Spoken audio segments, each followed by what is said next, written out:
Hello. Hello. John and Mike from brew-dues.com.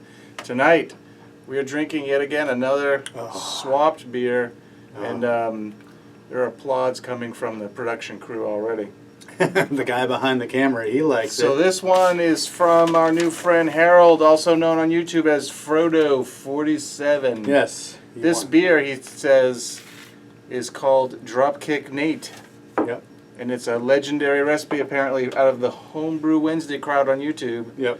From Nate Peacock himself. Yep. From Under the Table Brewing. Yep. That's his Twitter handle. So we actually looked up the recipe on the internet, because those things do get posted there.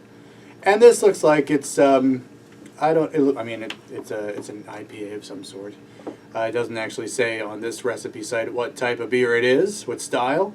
But I can tell you that the grain bill is 81% two-row, 19% Bolander Munich. And then the hops include Eldorado and Galaxy.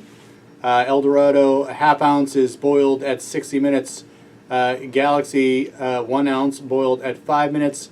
And then looks like 1 ounce each of Eldorado and Galaxy, right at flame out. And then he dry hops with a, let's see, it's 1 ounce of both Eldorado and Galaxy for at, I don't know, that is at 7 days or for 7 days. Yes. Now, Harold has told us that there are a few variations of this recipe, so that might not be the exact recipe. If Harold would like to, he can leave a comment down below. It'd be great if you people will start demanding the recipe, my friend. That's for true. They'll want to know for sure. Mike's Take it from experience. I put the recipe in the video. No. You've got to post the video. Post the recipe in the comments, man. The video is just not good enough.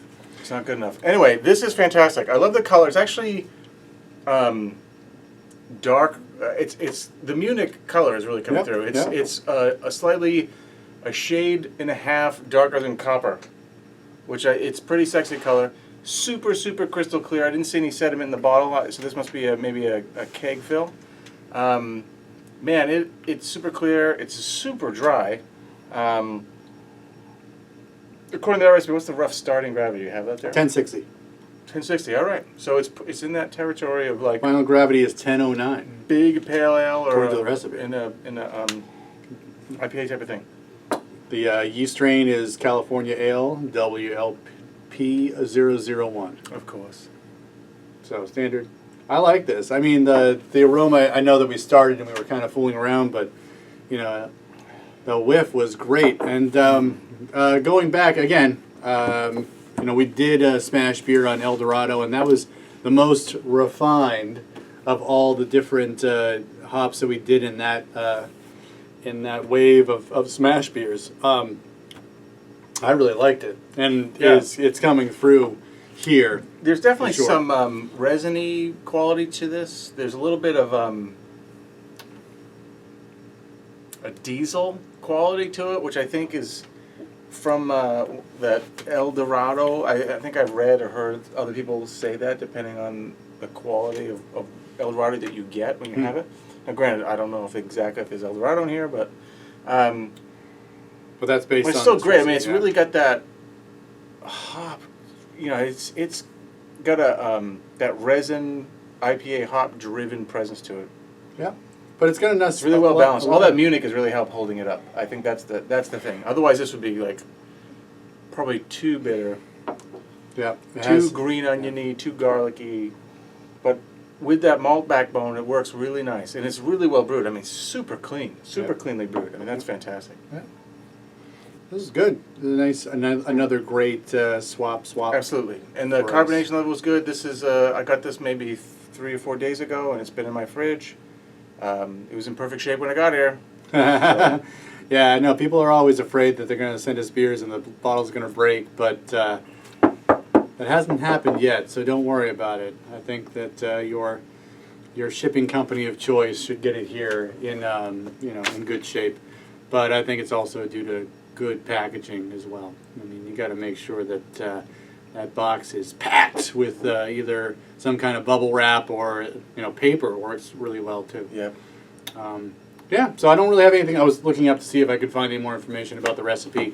We did get a letter from Mr. Frodo, but nothing about the recipe. This is also, he did use liquid malt extract for this. Sure, yeah. So that's a bit different. Maybe the color wouldn't be as dark. Maybe, true. Maybe This is 20% Munich-ish, right? right. 19, Yeah. Right. According to the recipe I found online. So, but it fits. There is like some kind of like, I don't know if he treated the water at all, but there's that minerally brewing salt that I detected when I was making a saison, and I was fooling around with water chemistry, and the same, I don't know how else to describe it, but there's kind of chalkiness to it, and I don't know if that's just Sure. gypsum or what, but I'm detecting a bit of that on this.